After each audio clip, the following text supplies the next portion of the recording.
two imposter syndrome stories. I was doing a seminar for one corporation, and two employees who are working in controlling department told me this story. So they got into company at the same time. First one told me how it was terrifying for him.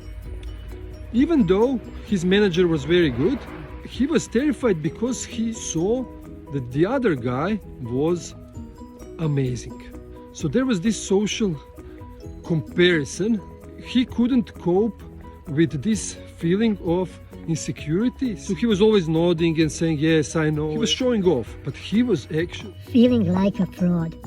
One day, this other colleague came to him and told him, I want to talk with you. So the other one tells him, look, I see you at these meetings. You actually really know this stuff. I'm just pretending. I don't know. Really? I was thinking the same thing. Both went to their manager, told them, guys, I'm one of the best in the region, in this field. And I know maybe 20-30% of this stuff.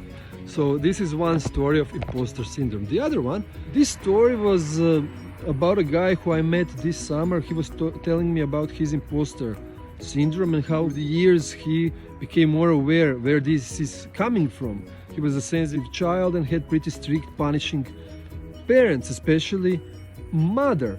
So his whole life was turning around his perception of threat and anticipation of punishment. And he became like Daredevil, super sensory aware person who could, anticipate every reaction, move, non-verbal, verbal sign, and he would respond in a way that was protecting him from pain and rejection. How?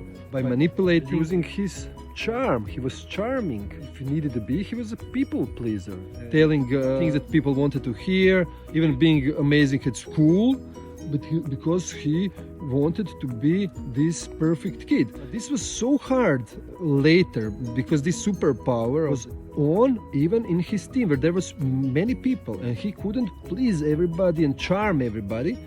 And this is when he started to work on his imposter syndrome and being more authentic.